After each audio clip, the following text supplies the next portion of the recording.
My name is Nathan Bryant, and I'm actually the youth minister here at the church. Our pastor, Corey Knott, will be back with us next Sunday and start a brand new sermon series that I know you have heard about. If not, there's some signs on the windows and stuff as you leave. But it's all about relationships, not just about boy-girl relationships or husband-wife relationships, but just relationships in general. And many of the things that he will teach you can be applicable to a lot of the relationships you have, which is really a great kind of segue for what I want to speak to you about today. And that is the relationship I have with students in this church, and the 15 students that we took this last week, truly kind of inspired me to what I feel like sharing with you this morning. Some of the experiences that I had with folks who I am in relationship with. I knew I was going to be preaching today for the last couple of weeks, and I knew that my inspiration for today's sermon would come from the trip that I just returned from last night. But I didn't know exactly what verse or what passage or what particular message God was going to give me, and I really went on the trip saying, God, all right, open my eyes and press something upon my heart that your people back in Argyle need to hear. Not that they may want to hear, but that you would like for them to hear. And it was Tuesday night when I kind of really first felt the impression of God saying, hey, this is what is important. This is what you're seeing right now, Nathan, and this is what the people of Argyle need to commit to and need to be challenged to do. And so that's where we're going this morning. I often have the opportunity to preach a sermon after I get back from a mission trip. Some of you guys have been here in the past at the end of a summer mission trip. We typically every summer take at least 2 mission trips, one with our middle school students and one with our high school students. Those are 2 of my favorite weeks of the year, as I've shared with you guys before. And typically I kind of do a review of the week and tell you a little bit about what our theme was for the week or what God had impressed upon our students, the reason that they went. And today's going to be just a little bit different. This is a different trip. This is not a trip we normally take. We don't take mission trips with individual grade levels of students. We typically don't take mission trips over the Christmas holidays. And yet this year we did. And the reason for that, just kind of give you a little behind the scenes, is that this particular senior class, if you will, is unique in a few ways. They're no better than any class that preceded them or the classes that are coming behind, but they have been consistently committed en masse since they were in about the 7th grade.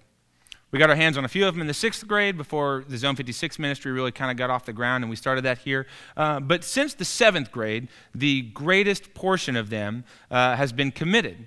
Now, the reason they all came in 7th grade is because the year older than them, the kids that are currently freshmen in college now, were a huge group as 8th graders. And a lot of these 7th graders looked up to those 8th graders, knew they were all coming to Stuwo, and started coming along as well, because that's where they wanted to be. They wanted to be where those cooler, older kids were. And so some credit goes to that grade level above them as well for inviting them and getting them in the door. But since the 7th grade, this is a group that's been committed to small group Bible studies, to local mission projects and service, to the long mission trips that we've been taking the last several years to places like South Dakota, Arizona, Tennessee. This summer we're going to Virginia, South Texas, other places that we've been. As I mentioned in the service before, I have some very embarrassing and funny pictures of some of these kids that I'll share on our Senior Recognition Sunday from some of the trips that these same kids took to the Good Samaritan nursing home retirement community in Denton back when they were in the 7th and 8th grade. We used to go every week after school. We'd take a van load and usually more than that of kids up there. We'd play bingo, we'd do nails, comb hair, just visit with folks. I mean, it was a lot of fun. And some of these kids were the same kids that were very involved in that as well. But because they've been so consistently committed to being a part of what God's doing in our student ministry and in our church, we thought it would be special to take them on a mission trip of their own. And so that's what we did. We have a group of about 30 who are very plugged in, and we only got to take about half of them because the others had plans with their families for Christmas and other things that they couldn't ultimately give up to go with us. Those other 15 have already made plans to come with us this summer on our high school mission trip, which they're allowed to do. But it's a unique group of kids that inspired us to take a trip. And the trip was to go to Denver, Colorado, to engage with and to minister to the homeless population there, as you heard Carlos share at the beginning. And what we truly did was just work their tails off. Typically on mission trips, we get up early, we have an early breakfast, we go for a good work day of about 6-7 hours, oftentimes in very scorching heat, and then there's about a 3-hour break in the afternoon before dinner where everybody can kind of just chill. You can take showers, you can take a nap, you can just kind of come back down from your hard day's work, and then we go into dinner and we do some worship, have some reflection time, and we go to bed and we get up the next day and do the same thing.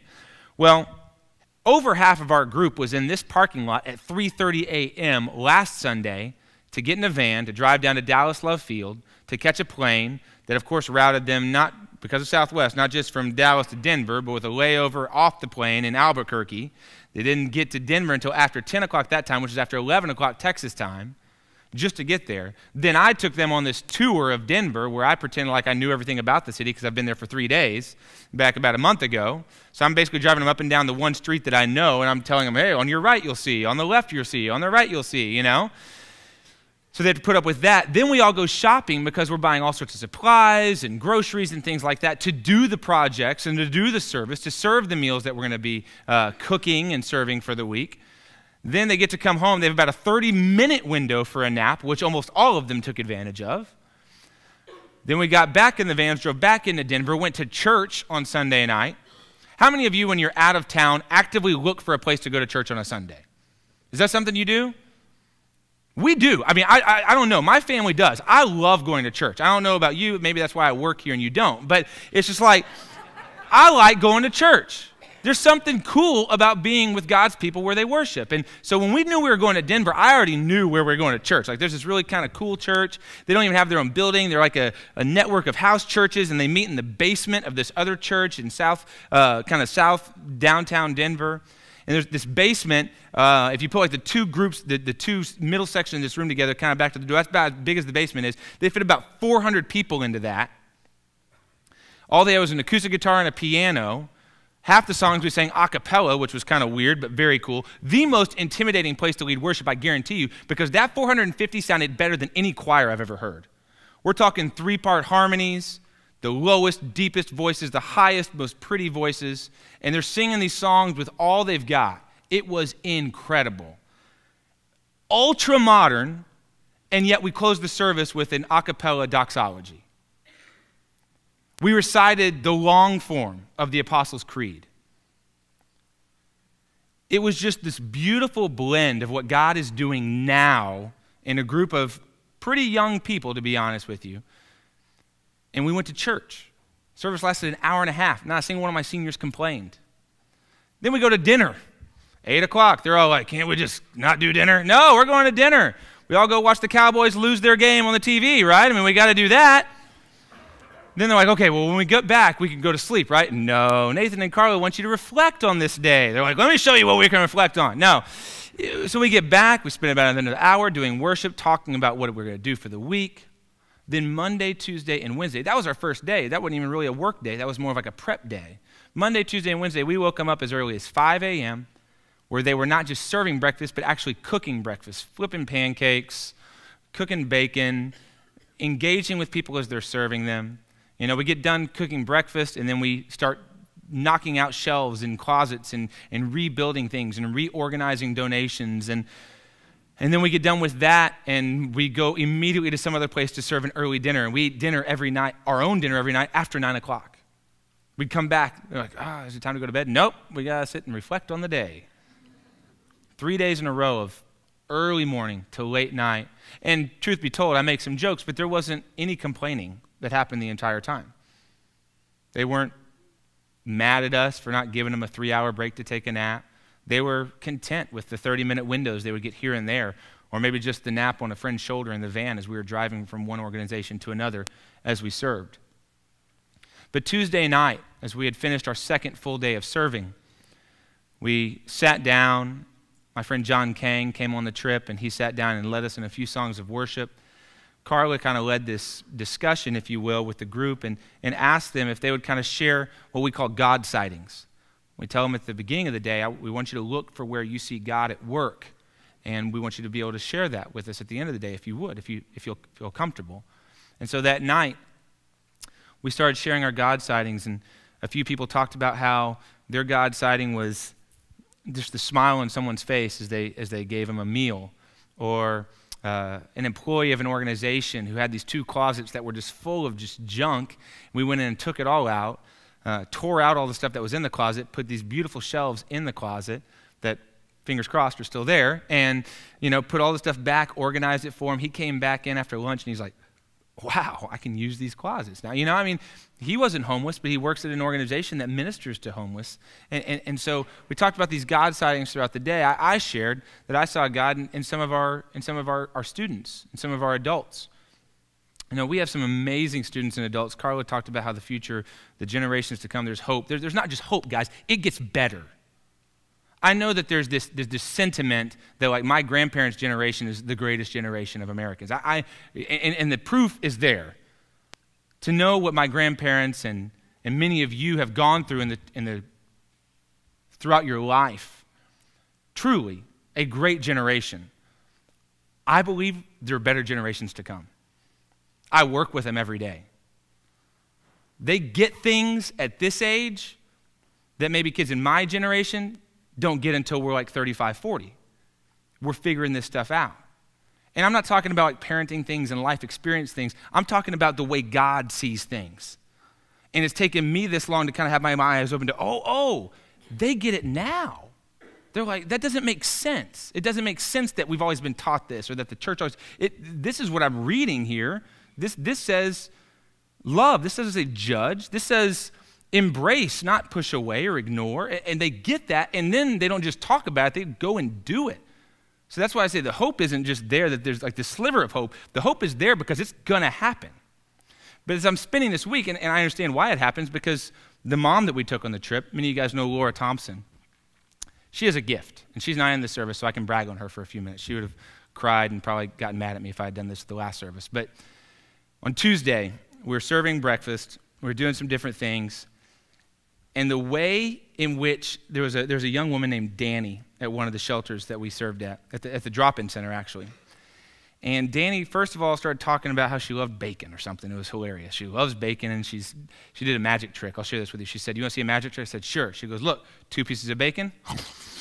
No bacon, right? And she had eaten the bacon. I thought that was pretty creative. It was very funny. But we were kind of kidding around with Danny or something, and she goes, "Yeah, I love bacon because I'm fat." That's what she said. I'm a big girl. And one of the girls on our trip was looking at her. She goes, "I don't know what you're talking about. You're not a big girl." And then she goes into, "Well, I weigh this much, and I'm only this tall, and that means I'm fat, and this whatever." And the girl that's on our trip's like, "I kind of weigh the same amount. I don't think you look great, this, that, and the other, whatever." And so she kind of got talked out of thinking she was fat, I guess. And then she's like, "Well, really, what I am, I'm just a dork." And then Laura perked up. She wasn't going to get in on the fat conversation, but she heard dork. She turned around. She goes, "You are not a dork. What are you talking?" No, I'm a dork. I'm just like, she's like, "You are not a dork." And she goes, "Well, then what am I?" And Laura looked at her and she goes, "You are my friend." And she didn't stop there. She walks out of the kitchen, around, and gives her friend a hug. And the connection was made in a matter of seconds. When you look someone in the eye and you dignify them and you tell them, "You are valuable, you are my friend, you are not what the world has told you might be, or what your parents told you, or whoever kicked you out told you might be. You are my friend, and I want to hug you because I love you." I shared that was my God sighting for that day. I was crying. I'm almost crying now in sharing it because it was a beautiful, beautiful moment. Then one of our students shared that she didn't know if she had the right words. She goes, "I don't do this God sighting thing real well. I don't know if I have the most religious words, or I just don't know if I can do that. But let me just tell you something I saw." And then she shared just this beautiful thing about one of the men at the Denver Rescue Mission that night that she had served, and had come up and thanked her and told her how much it meant to her. And when she got done, I just made the comment. I said, sharing a God sighting, being Jesus to people, sharing Jesus with people, isn't about having the right Bible verse on your tongue. You don't have to memorize all sorts of scripture to do that. You don't have to use magic words or even get teary-eyed. Everything in this world is spiritual. Everything in this world is spiritual. We're created by a spiritual being, the greatest spiritual being ever. So every conversation you've ever had is in itself a spiritual conversation. Some of you may look back at last Sunday night and go, well, that didn't seem like a very spiritual conversation after the Cowboys lost, but it was. It was a spiritual conversation because there were two spiritual beings conversing with one another. I said, the great thing is we go on this trip, and as we're serving meals to folks, and as we're repairing and building stuff into shelves, and as we're making sack lunches and taking them and passing them out to these different parks, and as we're going through this Rocky Mountain, this food bank of the Rockies, and filling orders for local food banks around all of Colorado and Wisconsin and Nebraska and other places, it wasn't a magical formula of this much prayer, this much Bible verse, this much service, and then now it's a spiritual kingdom-type purpose-filled day. It was just being what Jesus would be. I mean, I don't think, as I read through Scripture, Jesus didn't have like just these magical words. He's engaged in conversation. And when I told her this, and I shared this with the group, I said, when you're just being like Jesus, that is the most spiritually beautiful thing you can do. It is the most fulfilling way you can live life. And with that in mind, I'm going to issue you a challenge today for how I believe this can be the very best year of your life. The most fulfilling, the most exciting, the most beneficial to others and you. I believe the key for me was found this last week as I watched 15 students and 3 adults other than myself imitate Christ in every possible way and every opportunity they had. Let me read to you Ephesians chapter 5, verses 1 and 2, and let you see kind of where my biblical inspiration for this message comes from.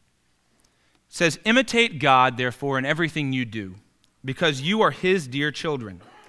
Live a life filled with love, following the example of Christ. He loved us and offered himself as a sacrifice for us, a pleasing aroma to God. Imitate God in everything you do. Well, what does it mean to imitate? I mean, I've always known imitate is like, act like somebody or pretend you're something. To imitate is to either pretend or act like or try and be like somebody else. I always have to go to the dictionary because sometimes my definitions are, based on experiences and other things. And so I go straight to Merriam-Webster every time I want to know, okay, what does this really mean if I'm looking at the English language properly? And what the Webster's dictionary tells me is that to imitate means to follow as a pattern, model, or example. And then the second definition is to be or appear like, to resemble. To resemble. So if we're to imitate God, if we're to imitate Christ, we are to resemble Christ. And what I shared with that young lady that night, and I shared with the group that night, and I share with you now, is that we best resemble Christ when we simply live our lives as he would live them. We can't be him. This doesn't say you must be to imitate. It means you are trying. You are following as a pattern, a model, or an example. Jesus calls us all to be disciples. The best synonym I know for disciple is follower. If we're to listen and obey his great commission, which is the great plan for our lives, we must learn to follow him or to imitate him. When I was a 5th, 6th, 7th grader, right around that time, one of the popular things that was kind of just coming onto the scene, at least at that time, it may have been before, but was skateboarding. That was a big deal, skateboarding. Tony Hawk was just kind of blowing up in popularity, and there's this whole fascination with skateboarding. And it was not just like an ability to what you can do with a skateboard, but there was a clothing style, kind of a stature with it, a hairstyle. It was just kind of like to be a skater was kind of a cool thing. And there was definitely a group within my school that were the skaters. Okay, they weren't bad kids or good kids. I mean, they were kind of both, just like there are in any other group. But the one thing they all had in common was this ability to do these really cool things with a skateboard. I could never do it. I gave up on ever trying to be a skater. Like the first time I tried, one of my friends, one block over, his name was Britt. His parents had built him this really cool ramp that he could do stuff on. I'm like, let me try that. I fell, busted my elbow. I was like, nope, I'm done. No, not going to happen, right? Every skater will tell you, if you want to get good at it, you have to be willing to endure a lot of pain. All right, you got to be willing to break things, and then the day the cast comes off, you're like, all right, let's go try it again. I mean, there are a few in this church, I can tell you, it's crazy. They're always on crutches, but they want to be a good skater, right? I do not have that desire. Well, apart from this group of skaters, there was this other group that kind of looked like skaters. They kind of dressed like skaters. They had the same kind of bowl haircut like skaters, right over their eyes, baggy clothes. They kind of talk about it. Yeah, dude, this kick flip, all this whatever. They'd wear the skate brands and things like that. But they couldn't actually skate. They couldn't pull it off. And those inside the group would look at those out in the outside group, and the word for them was posers. That was just their word. You're a poser if you looked, dressed, acted, but couldn't actually do it. And so this idea of imitating something hasn't always had the most positive meaning in my life. Like if you're pretending to be something that you can't be, that's not necessarily a good thing, right? And yet as I read this, imitate God, therefore, in everything you do, I believe that Jesus doesn't look at us the same way maybe the skaters looked at the posers. I think he looks at us and says, hey, keep trying. Keep trying. You're doing good. You're going to get there. Keep trying. Keep doing that, because the more you resemble me, the better it is for you and those that you come into contact with. This past week, I spent time with 18 of the best Christ imitators I have ever known. I truly mean that. Not just for a week. I mean, these kids and these adults that I spent with are truly 18 of the best Christ imitators I know. They're not perfect. They don't make all the right decisions. I mean, they're high school seniors, for God's sakes, right? They're going to make a few mistakes. They're facing freshman year of college, and there are sure mistakes to follow, but they imitate Christ well. These are 15 high school seniors, 3 adults who chose to spend their own money, their school breaks, their final New Year's Eve of high school in Denver, Colorado, imitating Christ and sharing his love with the homeless, the rejected, the ignored, and the forgotten. And they're my heroes for doing that. And so today, as you read these words of the Apostle Paul in his letter to the church at Ephesus, I ask you, how will you imitate Christ this year? How will 2013 be a year that is defined for you personally as this year I will imitate Jesus? Not this year I'm going to make this much money. This year my family's going to go on this great vacation. This year. All these plans we make for ourselves. Resolution after resolution after resolution. Let me tell you, number one resolution needs to be on your list, imitate Christ. If that's not number one, your number one isn't good enough. Your number one isn't good enough if it's not imitate Christ better to the world and people around me. That is my challenge. That whatever's number one on your resolution list will be replaced today if it's not imitate Christ. How will you imitate him this year? Where will you go to share his love with others? Might it be to your next door neighbor's house? Might it be to the town down the road? Might it be on a mission trip 20, 30 hours away from here? What will you sacrifice so that someone else will feel God's love? Does it mean you don't take a family vacation so that you can all engage in some type of service project or mission project? What will you sacrifice? You get 2 weeks of vacation oftentimes in full-time jobs. Will one of those be spent in service, or will you take both of those weeks off to do something for yourself? What will you sacrifice? Where will you refrain from judgment and anger and frustration so that the perfect accepting love of God shines through you and into the lives of others? I mean, it's easy to get frustrated. It was easy to get frustrated even this week. And yet these kids put that aside. I mean, I guarantee you there were times they wanted to be mad at me. When I'm like knocking on their door for 5 minutes to wake them up to make sure that they're up in time to get up, to serve breakfast at 6:30, and they're like, Nathan, yelling back at me. They come out of that room with a smile on their face and they're like, let's go. They let that subside because they realize there's a bigger, greater thing. And they don't show Christ's love through a scowl on their face. They show it when they've released it and gone on. How will you make 2013 a year in which you will imitate Christ? A few verses later in that same chapter give us a little insight, but it says this: so be careful how you live. Don't live like fools, but like those who are wise. Make the most of every opportunity in these evil days. Don't act thoughtlessly, but understand what the Lord wants you to do. Focus on those words and make the most of every opportunity. Imitating Christ, to me this week, means that you live with this awareness that Christ is needed by every single person in every single place you might enter. Every single person you might encounter in every single situation that you come into. There's a need for Christ in that person's life or in that situation. And there will be an opportunity where you can share that. Again, It doesn't have to be the perfect Bible verse. It doesn't have to be the perfect prayer. Sometimes it's just a smile.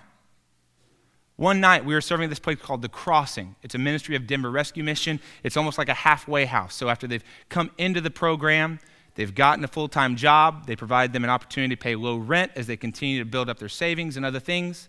But they still serve them a few meals each day in this dining hall they serve downstairs. Half of our group served Monday night, and the other half served Tuesday night as we kind of flip-flop locations. But towards the end of that meal, a man came up to me, and he said, "Excuse me, sir, are you the leader of these young people?" And I'm like, oh, great, what'd they do, right? Because, I know these kids. They're fun, and I truly expected it to be something good. But I was like, yes, sir, I am. We're a youth ministry out of North Texas. We came up here. And he goes, "I just need to share something with you." I said, okay. He goes, "Tonight was different at dinner." He goes, "The food's great every night. The groups they have come in and serve us." I was on the serving line. So, the food's great, and the service is really nice, and I appreciate that. There was a lady next to me from a church in the Denver area that serves once a month, and so we kind of split duties with them. She's like, "Oh, I bet it was the ice cream, wasn't it? Because they're the only group that brings ice cream once a month." And he's like, no, the ice cream was great, don't get me wrong. He said, "What's different tonight are the smiles of these young people."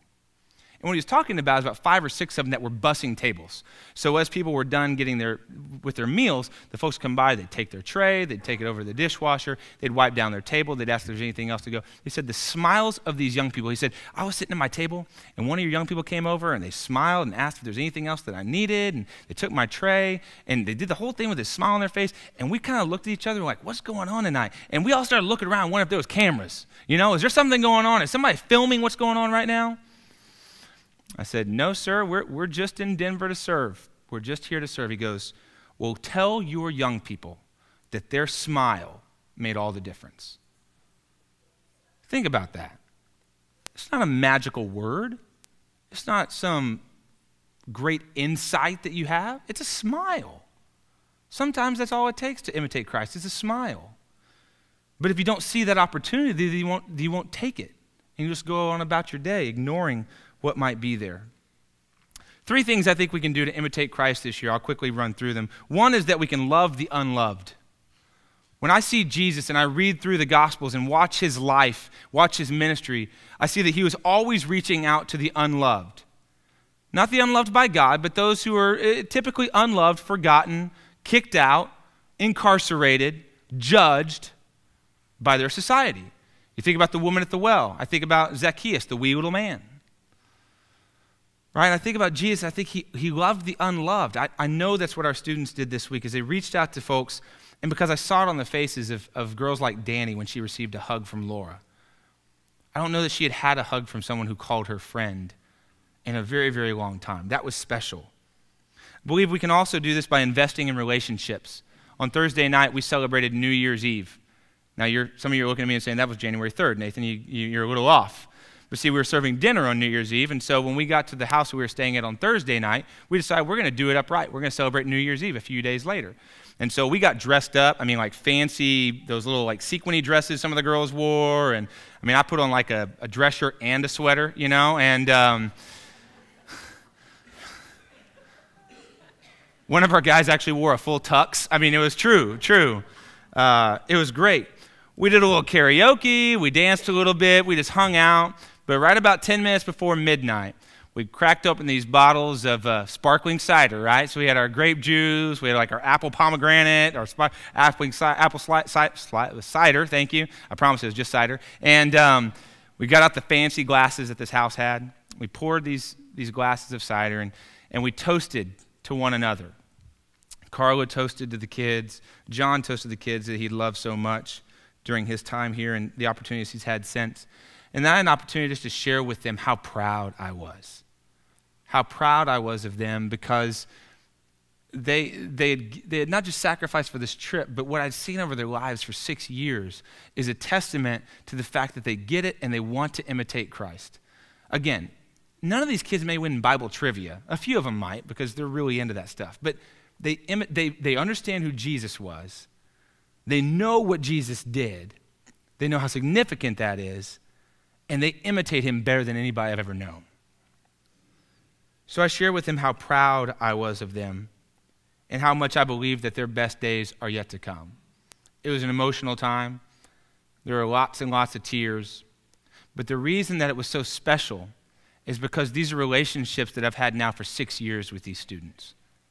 And I think about Christ, and I think about the relationships he had with his disciples, how he literally ate, drank, slept with, traveled with, did everything in his life with this group of people. And I think one of the ways that we can imitate Christ this year is that we find relationships that we can invest in. For some of us, it's a reinvestment in our marriage. For others, it's an investment in our children or our neighbors or our friends. For some of you, I really hope you talk to Miss Liz and say, Liz, I want to teach Sunday school this year. Or you come to me and say, Nathan, those kids are crazy, but I'll teach Sunday school for you this year. And I'm not just going to teach once a month. I'm going to invest in them. I'm going to give you 6 months. Maybe I'll give you a year. That's where you see it. That's where you see transformation. That's where you see God working in the lives of somebody. When you see them every week and you look back and go, I remember. This morning at 9:30, we led worship. It was just 2 girls and I. A girl named Dakota played guitar and Lexi sang. And I remember these same 2 girls as 7th graders standing on that stage in the fellowship hall at the old building, singing a song with, like staring at their words, making sure they weren't going to remember anything, scared to death to sing into a microphone that didn't work half the time. And here they are just a few years later leading a service of about 300 people this morning. That happens only when you invest in relationships. I believe that's a way we can imitate Christ. And then finally, we can live with intent. This verse says, don't act thoughtlessly, but understand what the Lord wants you to do. Live with intent. Live intentionally to show Christ to others. The first day we were there, we took our tour. We went down to this place called the 16th Street Mall. Some of you guys have been to Denver, are familiar with that. It's this really cool kind of pedestrian walkway that has a lot of shops and restaurants and like a mall on one end, some different things. Quite a bit of homeless population there just because they know that's a very populated area. People were generous or in a spending spirit, if you will. And we split up for lunch. And this is before we even bought groceries or talked about like our projects, really in depth. And I had eaten with one group, and another group came back, and they had brought their leftovers. And I got to tell you, I hate leftovers. Like, I hate it. All of you that say it tastes better the second day, no, it doesn't. Not to me anyways, right? Cold pizza, disgusting. I don't know why anyone likes cold pizza. There's one thing I've ever found that tastes better the second day. It's like the soup that my wife makes. But other than that, leftovers are a waste at my house. They get put in the refrigerator, and about a week later, they get pulled out and thrown away. So I feel it's like a middleman between the restaurant and the trash people. But these kids, these 2 girls in particular, and this young man that ate with them, saw their leftovers as an opportunity. And so, yeah, we're staying at a hotel. We don't have any place we can't eat leftovers. We already have our meals planned out for the week, things like that. And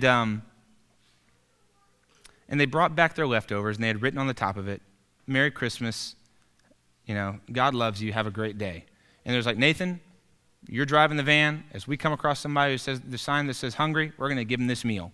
And so we're driving, and we didn't see anybody. We get back almost to our hotel, and we pull up to the intersection, and wouldn't you know it, there's a guy there, and on his sign it says, hungry, anything will help. And I rolled down my window, I'm like, hey, man, do you like, and I forget what they had, some kind of like meatball sub and fries or something like that. I was like, you want a meatball sub and some fries? And he's like, yeah! You would have thought I'd just given this guy the winning lottery ticket or whatever. But he comes up and he gets it and he opens it up and it's like his face like, oh, yeah, it's just, and the girls are in the back, they're like, yes, they saw an opportunity when their waiter said, would you like to take some of this to go? How many of you look at an opportunity at the end of a meal as this is a meal that could serve somebody on the corner in Denton, Texas? Because if you ask enough people around here or up there, I can tell you where you can drive and there are hungry people that will eat your leftovers. When you live intentionally, you see every opportunity as an opportunity to imitate Christ and share his love with others. And you don't have to give them the meal and say, okay, now let me walk you through the plan of salvation. Just give them the meal and tell them God loves them. And then maybe next time you see them, they're like, hey, where are you from? Oh, well, I go to this church. And just imitate Christ. It's what we do. How will you imitate Christ this year? Where will you go to share his love? What will you sacrifice? Where will you refrain from judgment? And where will you show God's perfect, accepting love through you into the lives of others? Will you pray with me? Heavenly Father, Lord, we thank you so much for what you're doing in our lives. God, I celebrate just the success of a mission trip that at its heart just had serving those who are oftentimes ignored. God, as we truly got to know people this week, I know that you are working in the lives of so many different organizations and so many different people who have this heart to reach out and to love and to feed. God, I pray that our hearts would catch fire with that same type of passion, that we wouldn't drive through Highland Village or Denton or into Dallas ever again without being aware of the opportunities around us to serve those who are in need, those who just need a bit of Christ in their life. Let us be imitators of you and your Son. Pray these things in his precious name. Amen.